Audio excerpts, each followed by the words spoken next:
2024 లేదా 25లో డిగ్రీ లేదా బీటెక్ చదివారా? సాఫ్ట్‌వేర్ జాబ్ కోసం ఎదురు చూస్తున్నారా? అయితే కోడ్ జ్ఞాన్ 100 డేస్ కోర్సులో చేరండి, జాబ్ సాధించండి. నమస్తే, వెల్కమ్ టు సుమన్ టీవీ. నేను మీ యాంకర్ సిరి. ప్రస్తుతం మనతో పాటు ఉన్నారు జై జగదీష్ గారు, బిజినెస్ కోచ్. సో మరి సార్ తోటి మనము ప్రీవియస్ ఎపిసోడ్లో ఒక ఆలోచన అనేది ఏ విధంగా ఉండాలి, especially entrepreneurship and skill development ప్రోగ్రాంలో ముందుగా ఆలోచన బిజినెస్ పరంగా ఏ విధంగా ముందుకెళ్తే మనం బిజినెస్లో సక్సెస్ అవుతాము అన్న విషయాల గురించి మనం మాట్లాడుకోవడం జరిగింది. అందులో భాగంగానే ఆలోచన అంటే చాలామంది చాలా పెద్దగా ఆలోచిస్తూ ఉంటారు. ఒక ఇండస్ట్రీ పెట్టాలని, లేదంటే మనకి చాలా స్పేస్ కావాలని, దానికి తగ్గట్టుగా ఇన్ఫ్రాస్ట్రక్చర్ కావాలి అని. అంటే చాలామంది ఇంట్లో నుంచే చేసుకుని సక్సెస్ అయిన వాళ్ళు ఉన్నారు. సో అలా ఎవరైనా కూడా ఇంటి నుంచే మనం అవకాశాలని ఏ రకంగా క్రియేట్ చేసుకోవచ్చు, మన చుట్టుపక్కల నుంచే మనం బిజినెస్ని ఎలా స్టార్ట్ చేయొచ్చు, వీటి గురించి క్లియర్గా మనకి విశ్లేషణ ఇవ్వడానికి మనతో పాటు ఉన్నారు జై జగదీష్ గారు. అడిగి తెలుసుకునే ప్రయత్నం చేద్దాం. నమస్కారం సార్. నమస్కారం అమ్మ. సక్సెస్ అవ్వాలి అంటే మనం ఎక్కువగా డబ్బులు పెట్టో, లేదు అంటే పెద్దగా బిల్డింగ్లు కట్టో, ఇన్ఫ్రాస్ట్రక్చర్ని తెచ్చుకోవడమే కాకుండా ఇంటి నుంచి అలాగే చుట్టుపక్కల ఉన్న అవసరాల నుంచి కూడా మనం బిజినెస్ ని పెట్టి సక్సెస్ అవ్వచ్చు అని మీరు చెప్పడం జరుగుతుంది. సో అలా మనం ఏ రకంగా బిజినెస్ ని క్రియేట్ చేయొచ్చు, ఒక ఐడియాని ఎలా జనరేట్ చేయొచ్చు అంటే ఇది చాలా ముఖ్యమైన సబ్జెక్ట్ అమ్మా. మన ఎపిసోడ్ 3 స్థానిక అవసరాల అన్వేషణ ఎలా ఉంటాయి అనే దాని మీద మనం ఒక ఎంటర్‌ప్రెన్యూర్‌షిప్ జర్నీలో ఎక్కడెక్కడో ఏదో ఎవరో అమెరికాలో కనిపెట్టారు, లేదా ఇంకెక్కడో కనిపెట్టారు, లేదా ఏదో చేశారు, ఆవిష్కరణ జరిగింది, లేదంటే ఢిల్లీలో ఏదో జరిగింది, అవన్నీ ఓకే, వాటిని ఇన్స్పైర్ చేసి మన దగ్గర చేయటంలో తప్పు లేదు. మన ఆడియన్స్ ఇప్పుడు ఎవరికి టార్గెట్ చేస్తున్నాము? ఒక సామాన్యులు, ఒక సామాన్య కుటుంబాల్లో వచ్చిన వాళ్ళు, లేదంటే ఒక గ్రామీణ వాతావరణంలో ఉంటున్న వాళ్ళు, పట్టణ వాతావరణంలో ఉంటున్న వాళ్ళు, చిన్న టౌన్స్ నుంచి వచ్చిన వాళ్ళు ఎలా ఎంటర్‌ప్రెన్యూర్‌షిప్ ముందులోకి వెళ్ళాలి అనే ఉద్దేశంతోనే మనం ఈ ఎపిసోడ్ చేస్తున్నాం. సో అందువల్ల ఏంటంటే ఈ ఎపిసోడ్లో ఇప్పుడు మనం మాట్లాడుకునే సబ్జెక్టు చాలా ఒక రిలవెంట్ సబ్జెక్ట్ అనమాట. ఇప్పుడు ఎక్కడో కాదు, సరే ఎక్కడో ఉన్నాయి, ఎవరి ఐడియానో మనం కాపీ కొడతాము, ఎవరి ఐడియానో ఇన్స్పైర్ అవుతాము, అది వేరు. హైబ్రిడ్ మోడల్స్ ఉంటాయి, అన్నీ ఉంటాయి, చాలా ఉంటాయి. సో మనం ఇక్కడ చూసుకోవాల్సిందంటే అసలు మన స్థానికంగా ఏమేం ప్రొడక్ట్స్ లభ్యత ఉన్నది. ఒక్కొక్క ఊళ్ళో బాగా సపోజ్ ఉల్లిపాయలు బాగా పండించవచ్చు, ఇంకొక అల్లం బాగా దొరకచ్చు, లేకపోతే అక్కడ అల్లం దొరకపోవచ్చు, లేదంటే మిరియాలు దొరకపోవచ్చు, లేదంటే ఒక పర్టికులర్ వస్తువులు అక్కడ కొన్ని రకాల వస్తువులు తయారు కాకపోవచ్చు. అట్లాగే ఫర్ ఎగ్జాంపుల్ వ్యవసాయమే చేసుకుందాం. వ్యవసాయం రైతు పండిస్తున్నాడు, ఆ రైతుని మార్కెట్ యార్డ్కి పంపించడానికి సరైన ట్రాన్స్పోర్ట్ సౌకర్యాలు లేవనుకో ఆ ఊళ్ళో. అంటే ఉండొచ్చు వేరే వాళ్ళు వేరే పనులకో వేరే దానికి వెళ్తున్నారు, కానీ అగ్రికల్చర్ స్పెషలైజ్డ్గా ఎవరు లేరనుకో. ఒక కుర్రాడు ఉన్నాడు, వాడు ఏం చేస్తాడు? ఒక టాటా ఏస్ వ్యాన్ కావచ్చు, లేకపోతే ఇంకొకటి ఏదో స్వరాజ్ మజ్డా వ్యాన్ కావచ్చు, ఏదో సమ్ వ్యాన్స్ అతను ఒక కొనుక్కుని దాన్ని అది పెట్టుకుని దాన్ని ఒక వ్యాపారంగా మార్చుకుని ఆ పంటని నేను మీకు ఈ రేటుకి ఇచ్చేస్తాను. ఇప్పుడు జనరల్గా ఏంటంటే వాళ్ళు ఎంతైనా అడుగుతారు కదా సీజన్లో, ఇంకో టైంలో అడుగుతారు కదా. అలా కాకుండా నేను ఇంత రేటు నేను తీసుకెళ్తాను, ఇంత లోడ్కి నేను ఇంత మాట్లాడుకుంటాను అనుకో, ఆ రైతులు అతన్నే పిలుస్తారు. ఇక 100 సార్లు ఏది వచ్చినా సరే ఒకసారి అలవాటు పడ్డారనుకో అతన్ని పిలుస్తారు. అట్లాగే సాధారణంగా ఆ ఊళ్ళో బాగా టమాటాలు పండుతున్నాయి, అవన్నీ మార్కెట్ చేయలేకపోతున్నారు. రైతుకి పండించడమే తెలుసు, కానీ దాన్ని ఏం చేయాలో తెలియదు.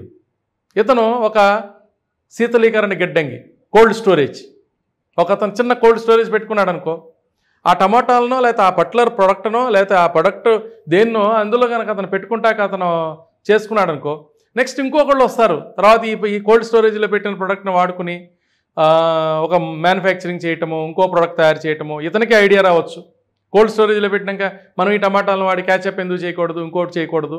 అంటే నేను చెప్పబోయేది ఏంటంటే స్థానిక అవసరాలని చక్కగా జాగ్రత్తగా ఎలా గుర్తించాలి సార్, వాటిని పరిశోధన చేయాలి. దీని మీద ఎలా పరిశోధన చేయాలి? ఇప్పుడు మన చుట్టాలు ఉన్నారు, ఇప్పుడు సపోజ్ మనం ఫుడ్ ఇండస్ట్రీలోకి వద్దాం అనుకుంటున్నాం అనుకో, వాళ్ళ ఇంట్లో సపోజ్ హోమ్ స్నాక్స్ ఇండస్ట్రీలో ఉందాం అనుకున్నాం అనుకో, మనకు 100 మంది చుట్టాలు ఉన్నారు అనుకో, మన ఊళ్ళో ఫ్రెండ్స్ చుట్టాలు ఉన్నారు అనుకో, వాళ్ళని మనం క్వశ్చన్ తయారు చేసుకుని అడుగుదాం.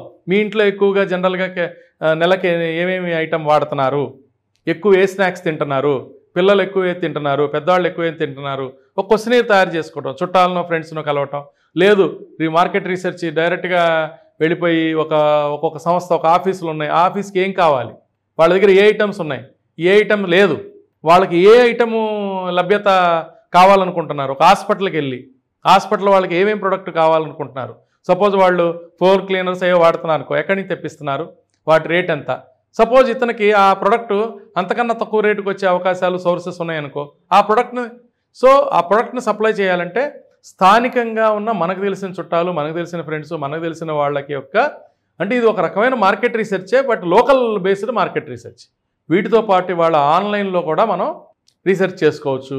ఇవాళ ఏఐ టూల్స్ చాలా వచ్చేసినాయి. చాట్ జెమినీ కానీ, చాట్ జీపీటీ కానీ, గామా కానీ, ఇట్లా ఎన్నో రకాల ఏఐ టూల్స్ ఎప్పుడైతే వచ్చినాయో, ప్లస్ ఇంటర్నెట్ కూడా ఉందో, ఇంటర్నెట్ ద్వారా కూడాను పర్టికులర్ డిస్ట్రిక్ట్, పర్టికులర్ ఊళ్ళో పరిస్థితి ఏంటి, లేదు ఇంకా తను ఇంకెక్కడన్నా ఊరు నుంచి ఏదన్నా ఐటమ్ తెప్పించుకోవాలనుకుంటున్నాడు అనుకో, ఆ ఐటమ్ పరిస్థితి ఏంటి, ఆ ఊరిలో పరిస్థితి ఏంటి, ఆ ఊరు రేట్లు ఉన్నాయి, బెల్లం ఎక్కడ బాగా దొరుకుతుంది, లేకపోతే వెల్లుల్లిపాయ ఎక్కడ బాగా దొరుకుతుంది, లేకపోతే సమ్ ప్రోడక్ట్ మాబ్స్ ఎక్కడి నుంచి, చైనా నుంచి తెప్పిస్తున్నారా, ఇండియాలో తయారు చేసి తెప్పిస్తున్నారా, ఆ మాబ్స్ని షాపులకి వేయొచ్చా, ఏదో ఒక ఐటమ్ రీసెర్చ్ ఎప్పుడైతే మొదలు పెడతారో వాళ్ళకి దాని మీద అవగాహన కలుగుతుంది. నేను వ్యాపారం చేసే వాళ్ళకి అదే చెప్తాను. నేను చాలామందికి ఏంటంటే వాళ్ళు ఏదో వాళ్ళు అనుకునే వాళ్ళకి ఇంట్రెస్ట్, లేడీకి లేచిందే ప్రయాణం అంటారు కదా, అప్పటి వరకు మైండ్లో రాదు. ఒకసారి వ్యాపారం చేద్దామని మనసులో వస్తే ఎలా అయిపోతాడంటే వాడు ఉబ్బిరి తిబ్బిరి అయిపోయి అసలు ఏమీ కనపడవు. ఇక పొద్దున కళ్ళు లేచిన ఒక ఓనర్ అనిపించుకోవాలి, డైరెక్టర్ అనిపించుకోవాలి, ఇండస్ట్రీ పెట్టేయాలి, 10 మందిని మెయింటైన్ చేసేయాలి. ఈ క్రమంలో ఏంటంటే డబ్బులు పోతున్నాయా, ఇంకేం పోతున్నాయా, టైం వేస్ట్ పోతుందా, ఏమైపోతుందా అని మనిషి ఆలోచించడం. సెన్సిటైజేషన్ ప్రాసెస్ తర్వాత నా బిజినెస్ కన్సల్టెన్సీ ప్రాసెస్ ఇంతకుముందు కూడా చెప్పాను, మన వాళ్ళు కూడా చూడొచ్చు. నేను బిజినెస్ కన్సల్టెన్సీ ఏమీ చెప్పిన దానిలో సెన్సిటైజింగ్ తర్వాత నేను ఆ వ్యక్తి వ్యాపారం చెయ్యొచ్చు అని నేను టిక్ పెడితే యాక్చువల్లీ 3 ఆల్టర్నేటివ్స్ ఉంటాయి. ఫస్ట్ వద్దంట, వ్యాపారం వద్దంటాను. రెండో ఆల్టర్నేటివ్ ఏంటంటే ఎంటర్న్గా రమ్మంటా. నేను రా నాతో పాటు 6 months పనిచేయి, ఎంటర్న్గా పనిచేయి, వారానికి 4 రోజులు పనిచేయి, నీకు నేను ఈ 6 నెలల్లో ఒక ప్రాజెక్ట్ రిపోర్ట్ నువ్వే తయారు చేసుకునేట్టు చేపిస్తాను. రెండోది. 3 okay, you are ready to go for entrepreneurship. ఈ రెడీ టు గో ఎంటర్ప్రీనర్షిప్ అనే మోడల్ కూడా మనం చెప్తాం. కాబట్టి ఇలా మనం ఈ మోడల్లో కూడా అప్పుడు మనం సజెస్ట్ చేస్తాం ఒక రైట్ ప్రోడక్ట్ ఏంటి, వాళ్ళు ఎలాంటి ప్రోడక్ట్ పట్టుకోవచ్చు, ఏమైనా చేయొచ్చు. సో దీనిలో ఏంటి, ఆ రెండో స్టెప్ అంటే నువ్వు రైట్ ఎంటర్ప్రీనర్షిప్ జాయిన్ అవ్వచ్చు అన్న తర్వాత నేను రెండో స్టెప్ ఏంటంటే కాన్సెప్టలైజేషన్. ఈ కాన్సెప్టలైజేషన్లో ఫస్ట్ ఇచ్చే నేను వాళ్ళకి మార్కెట్ రీసెర్చ్ చేయమని చెప్తాను అనమాట. మార్కెట్ అనాలిసిస్ అమ్మా ఫస్ట్ మనకి వీలైనంత వరకు మనం చేసుకుంటాం. మనకి చేతకాని టైంలో మనము there are agencies, supporting agencies. ఇప్పుడు నాలాగా బిజినెస్ కోచ్ మెంటర్ వరకు కొంతవరకు నేను గైడ్ చేసి టూల్స్, నేను ఏంటంటే టూల్స్ చెప్తాను. నేను రీసెర్చ్ చేయను కదా, సో రీసెర్చ్ చేయగలిగే ఆర్గనైజేషన్స్ని వాళ్ళకి అటాచ్మెంట్ చేస్తాను. అంటే స్మాల్ బిజినెస్లకి ఏంటంటే లక్షలు ఖర్చు పెట్టి రీసెర్చ్ చేయక్కర్లేదు. ఇవాళ మనకి ఇంటర్నెట్ టూల్స్, టూల్స్ ఏవైతే ఉన్నాయో దాన్ని బేస్ చేసుకుని చెప్పచ్చు. తర్వాత వాళ్ళు ఓన్గా కూడా నేను పారామీటర్స్, వాళ్ళు ఓన్గానే వెళ్ళి ఒక వారం రోజులు 10 రోజులు తిరిగితే జరిగే మార్కెట్ అన్వేషణ. ప్లస్ ఈ రోజు ఎపిసోడ్ ఏంటంటే సబ్జెక్ట్ ఏంటంటే స్థానిక అవసరాల అన్వేషణే. కాబట్టి స్థానిక అవసరాలని మనం ఈజీగా గుర్తించవచ్చు, చేయొచ్చు. నేను ఒక ఎగ్జాంపుల్ చెప్తాను. నేను ఒకసారి స్వీట్ షాప్ బిజినెస్ బాగుంటుందా లేదా అని నన్ను ఒకళ్ళు అడిగారు. నేనేం చేశాను తెలుసా, నేను మాదాపూర్లో నా ఆఫీసు, నా దగ్గర వాచ్మెన్ పెట్టి కరెక్ట్గా నా ఆపోజిట్ ఒక రెప్యూటెడ్ స్వీట్ షాప్ ఉంది. నేనేం చేశానంటే ఒక వ్యక్తిని, వాచ్మెన్ చెప్తే వాడు సరిగ్గా చేయలేరా, ఒక వ్యక్తికి ఏం చేశానంటే ఐ గివెన్ ఫర్ 1000 రూపీస్. అతను 12 చెప్పన, మార్నింగ్ 10 o'clock నుంచి ఈవినింగ్ నైట్ 10 o'clock వరకు ఉంటుంది ఆ షాపు. ఈ 10 o'clock to 10 o'clock ఎంతమంది కస్టమర్స్ లోపలికి వెళ్తున్నారు, వాళ్ళు బయటకు వచ్చేటప్పుడు నాకు అప్రాక్సిమేట్లీ వాడు వెయిట్ కూడా నేను మెజర్ చేయమని చెప్పాను. బ్యాగ్ సైజుని బట్టి కేజీయా, 2 కేజీల, 5 కేజీల, 10 కేజీల. అండ్ ఒక ఇన్ఫర్మేషన్ నాకు వచ్చింది ఏంటంటే అప్రాక్సిమేట్లీ ఒక సింగిల్ డే 300 clients విజిట్ చేశారు.